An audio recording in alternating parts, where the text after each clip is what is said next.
Guys, I've been doing this show long enough. I need to come clean. I need to let you know that I've been lying to you. I've been lying to you. I have labeled myself, not necessarily here on YouTube or Rumble. I've labeled myself across some social media platforms as a right-wing extremist, and I want to let you know I'm lying because I'm not. Frankly, I'm not. And I'm sick, really sick of being labeled as such. Let me ask you a few questions and you can tell me if I've been being honest. So, let me ask you, is it extreme to want to protect your family? Is it extreme to want to secure a future for your children? Just please stop me whenever I've said something outlandish, and we can move forward from there. Is it extreme to want to live and prosper in harmony without the threat of foreign influence? Is it extreme to want to maintain some semblance of dignity in society? Is it extreme to want to provide a sense of community to lift your people out of degeneracy, to lift them out of these decadent and destructive lifestyles? Is that extreme? Does that sound like a right-wing extremist to you? So yeah, I think I've been lying because I'm just a regular guy. I'm just a righteous young man, not to sound narcissistic here, but I'd say I'm a regular dude trying to live a righteous life, trying to um, you know, take a step in the right direction because I to who labeled me extreme? That's what I want to know. Who labeled me extreme? Better question. Better question. Who labeled us extreme?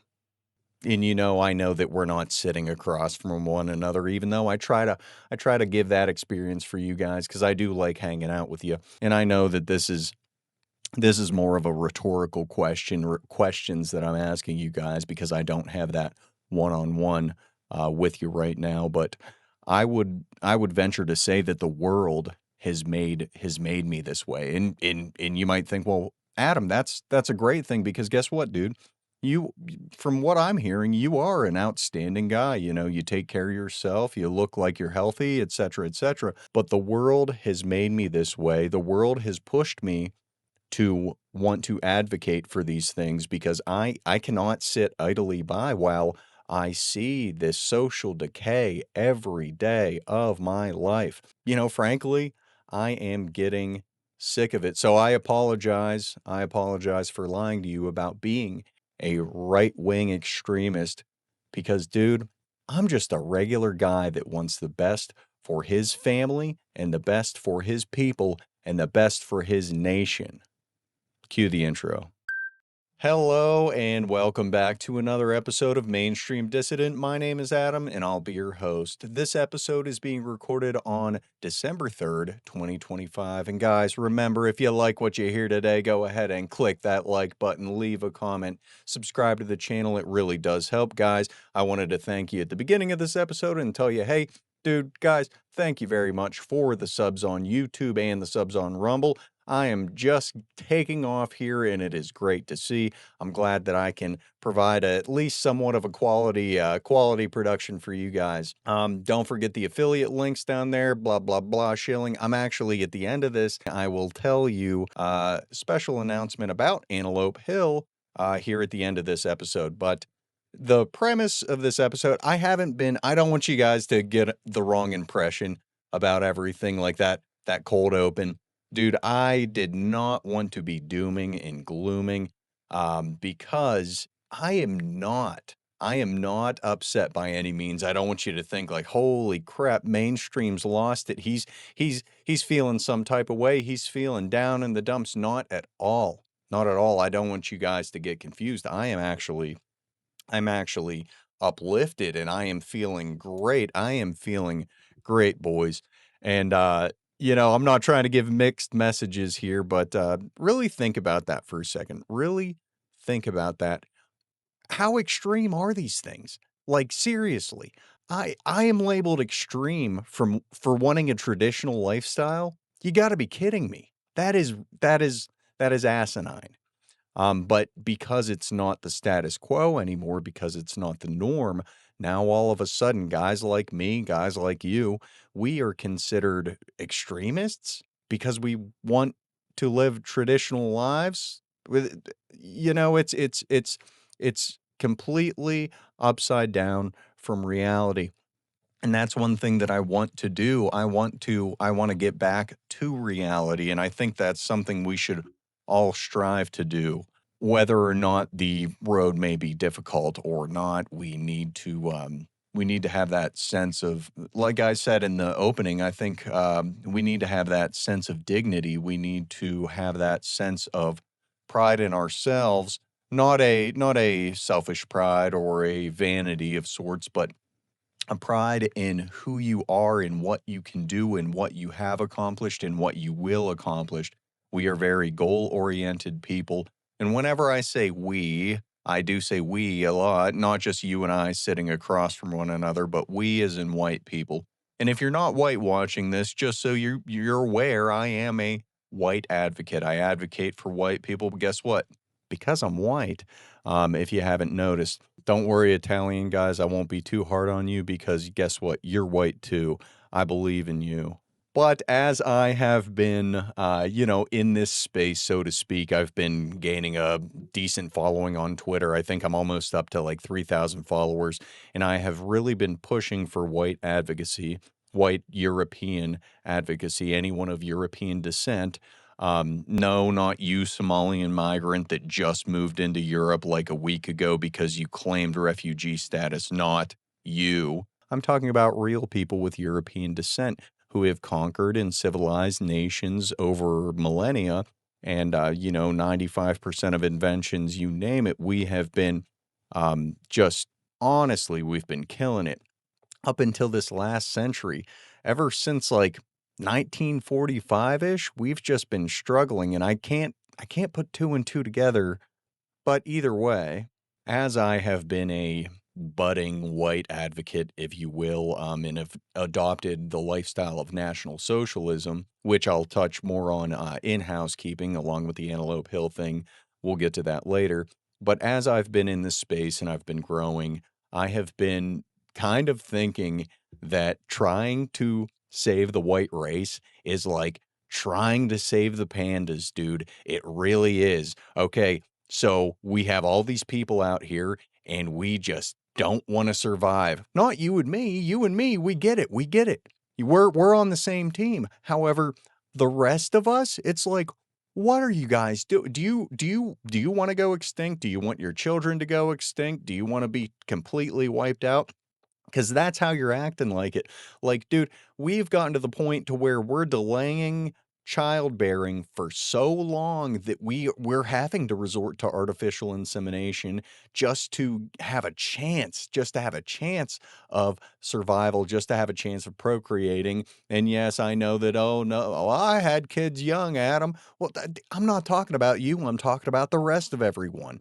It is crazy. We're like, hey, don't if we told whites that jumping off a cliff was going to be nice to other people, we'd be jumping off that cliff because guess what? We have this lust and this yearning to be nice to everyone else besides ourselves.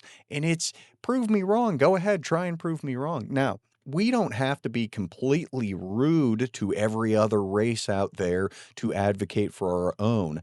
We just have to have that sense of community, that sense of, love for one's race, love for oneself. And we guys, we can make it. We don't have to be like the pandas. They don't have to force feed us bamboo. I know we can do it, guys. I know we can do it. And again, I'm not saying that all hope is lost. If all hope was lost, I wouldn't be pushing out this positive propaganda to feed you guys. I do find it kind of funny because I'm trying to tell you that, hey, I'm in the best mood that I've ever been, but I'm also seeing our shortcomings almost magnified now that I'm looking at these issues that are more often than not self-inflicted at this point. Yes, I understand that we do have that foreign influence that I talked about that is very real. and very good. Like they're so let's back it up. Let's back it up. One of the reasons why guys like me, sorry, I almost ate the mic. One of the reasons why guys like me are producing this positive propaganda is because we have had all of this negative propaganda for about the past century, just totally invading our spaces, invading our minds, invading our way of life. And for too long, we've said, wow, that seems cool, or well, that seems a little sexy. I might have to go that route, or wow, the dude, that seems like the way to live because guess what? That's the easy way out. I love the easy way out. Who doesn't love the easy way out? And it's been a total detriment on whites. We are the tax revenue for our nations. We give the most taxes, and guess what? We receive the least amount of tax benefits. And I'm not trying to speak to a sense of superiority. Don't think that I'm out here thinking that I'm better than you and you deserve to die and I hate you because I like my people best. Sorry for having group preference. It is instilled in us at birth to have group preference to our own people is imbued in us from birth. We this is stuff we're born with, and we have been taught over the years to reject it, and it has been nothing but chaos for our kind. And just to touch on that superiority thing again, like you know damn well that the wrong person sees this, and all of a sudden I'm going to be labeled as a white supremacist. Oh, he thinks that whites are the best, and he thinks that I think whites are the best for whites. Does that make sense? Guess what? I think blacks are the best for blacks. Whoa, hey, whoa, groundbreaking stuff here. We need to back away from this modernization, this total perversion of what reality truly is. Like we have been living through these falsehoods. And dude, I'll tell you what, this is kind of a funny side note. So I made a video. I clipped up the last thing. If you're following me on TikTok, you might have seen it. I got a little bit of traction on it. And people I was talking about black crime. It was my racial accountability episode. And people in the comments, I got whites being like, "Hell yeah, brother." And I got some of these boomers chiming in, and they're saying this happened or this ramped up with the start of Obama. This happened because of Obama. I just reply to them and I just say thanks, Obama, because I do think that's funny.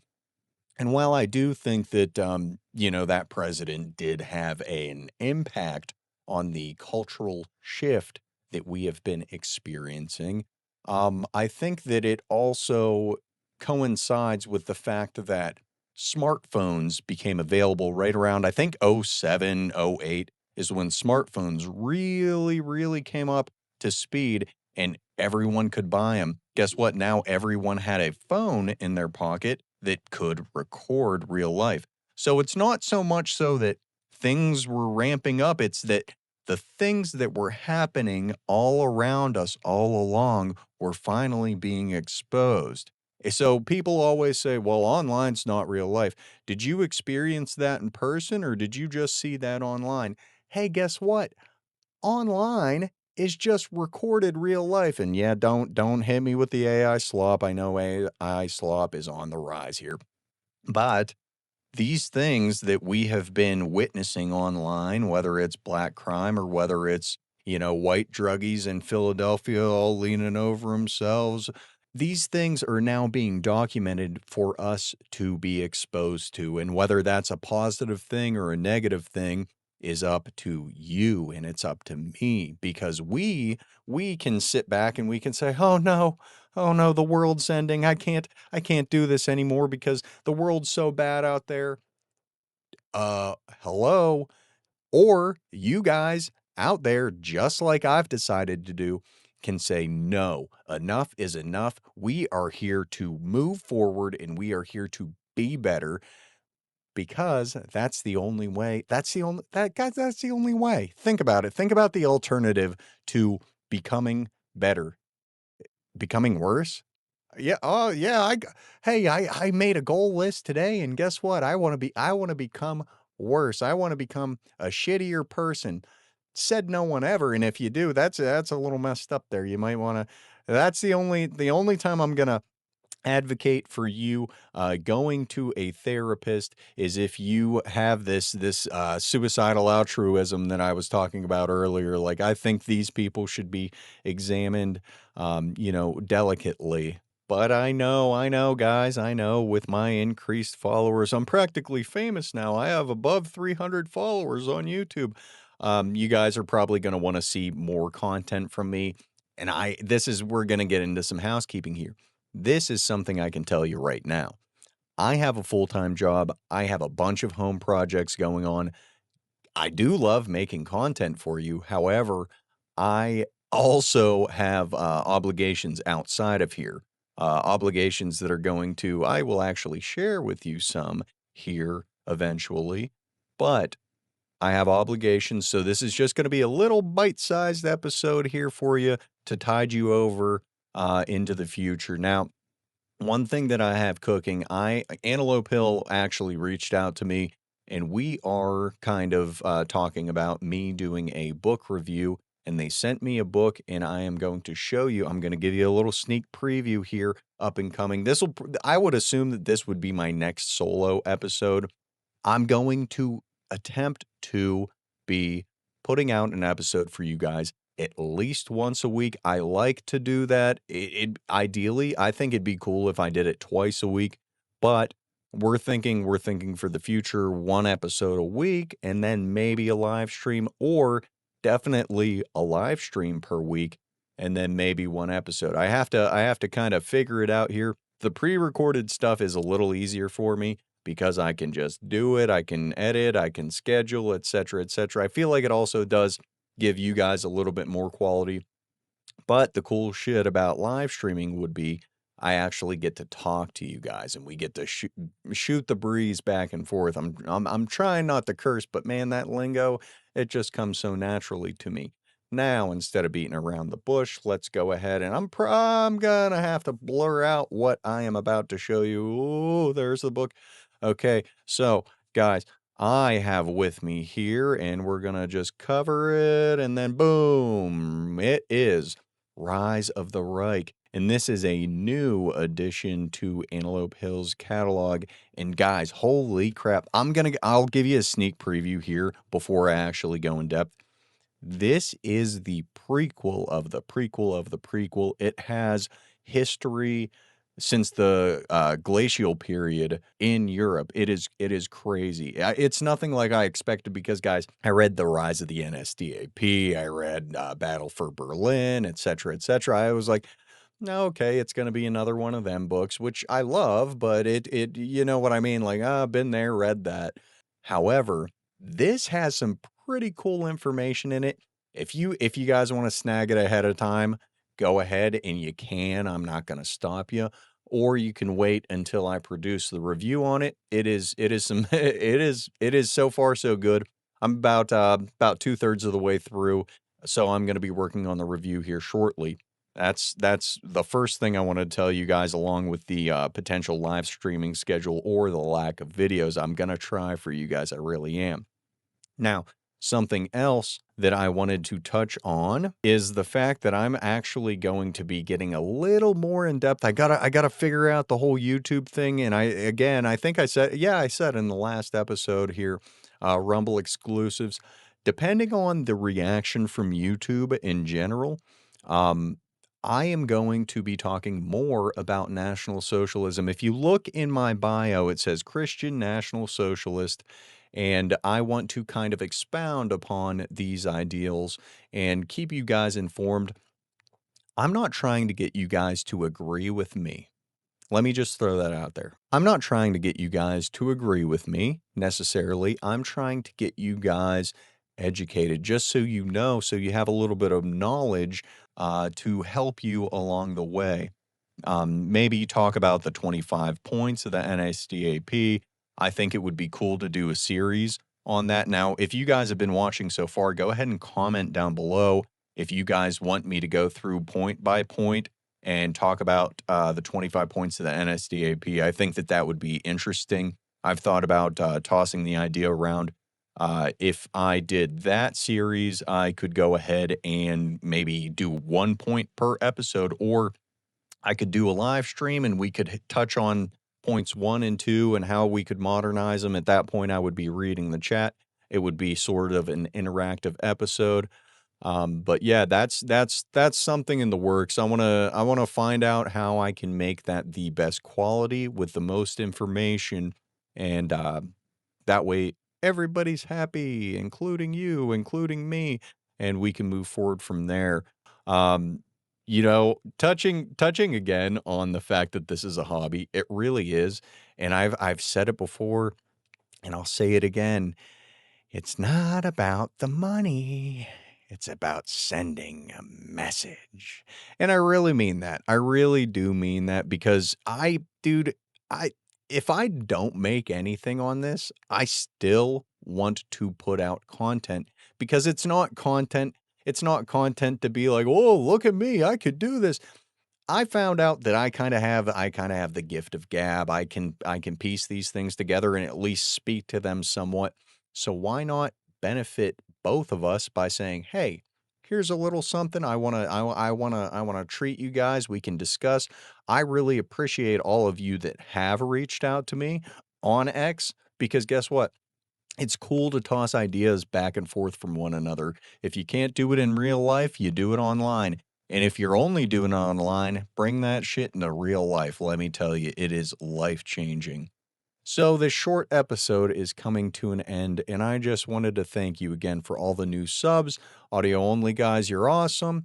And this has been another episode of Mainstream Dissident. My name is Adam. I've been your host, and until next time.